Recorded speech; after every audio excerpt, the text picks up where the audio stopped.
এবার আদালতে কাঁদতে কাঁদতে কামাল বললেন, আর আওয়ামী লীগ করব না। বৈষম্যবিরোধী আন্দোলন কেন্দ্রিক কাফরুল থানার এক হত্যা মামলায় গ্রেপ্তার দেখানোর শুনানির জন্য কামাল আহমেদ মজুমদার সহ ৬ জনকে কারাগার থেকে আদালতে হাজির করা হয়। সকাল ১০টার দিকে পুলিশ প্রহরায় তাদের হাজতখানা থেকে আদালতের কাঠগড়ায় তোলা হয়। ১০টা ৭ মিনিটে এজলাসে আসেন বিচারক। এরপর কাফরুল থানার মামলায় ৬ জনকে গ্রেপ্তার দেখানোর শুনানি শুরু হয়। সোমবার ৩ মার্চ সকালে মামলার তদন্তকারী কর্মকর্তা তাকে গ্রেপ্তার দেখানোর আবেদন করেন। তখন বিচারক এই মামলায় তাকে গ্রেপ্তার দেখানোর আবেদন মঞ্জুর করেন। শুনানির এক পর্যায়ে কামাল আহমেদ মজুমদার কথা বলার জন্য হাত তোলেন। পরে বিচারক তাকে কথা বলার অনুমতি দেন।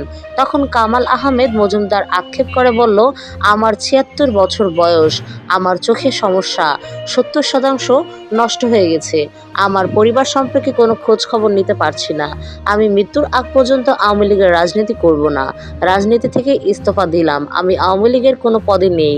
এখন থেকে প্রাথমিক সদস্য পদ থেকেও পদত্যাগ করলাম। কারাগারে ডায়াবেটিসের চেক করার জন্য ডিজিটাল কোনো যন্ত্র বা ওষুধ দেওয়া হচ্ছে না।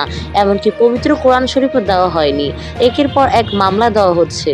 একের পর এক নির্যাতন করা হচ্ছে। এই বয়সে আমার উপরে জুলুম চালানো হচ্ছে।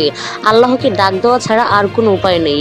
এজন্য আমি আপনার কাছে অনুরোধ করছি, ডায়াবেটিসের ওষুধ, ডায়াবেটিস মাপার ডিজিটাল যন্ত্র এবং ডিজিটাল কোনো কোরআন শরীফের ব্যবস্থা করুন।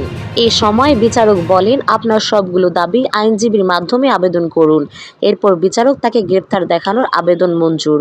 এর আগে গত ১৮ অক্টোবর রাতে রাজধানীর গুলশান এলাকা থেকে কামাল আহমেদ মজুমদারকে গ্রেপ্তার করা হয়। এরপর একাধিক মামলায় তাকে রিমান্ডে নিয়ে জিজ্ঞাসাবাদ করা হয়েছে। বর্তমানে তিনি কারাগারে আটক রয়েছেন।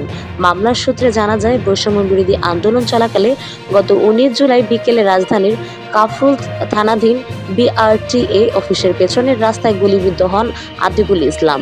পরে হাসপাতালে নেওয়া হলে ডাক্তার মৃত ঘোষণা করেন। এ ঘটনায় গত ২৩ ডিসেম্বর ব্যবসায়ী আহসান হাবিব রাজধানীর কাফরুল থানায় একটা হত্যা মামলা করেন। এই মামলায় কামাল মজুমদার ১০ নম্বর এজাহার নামীয় আসামি। এরকম নতুন নতুন আপডেট তথ্য পেতে আমাদের চ্যানেলটি সাবস্ক্রাইব করে পাশে থাকবেন। সবাই ভালো থাকুন। আল্লাহ হাফেজ।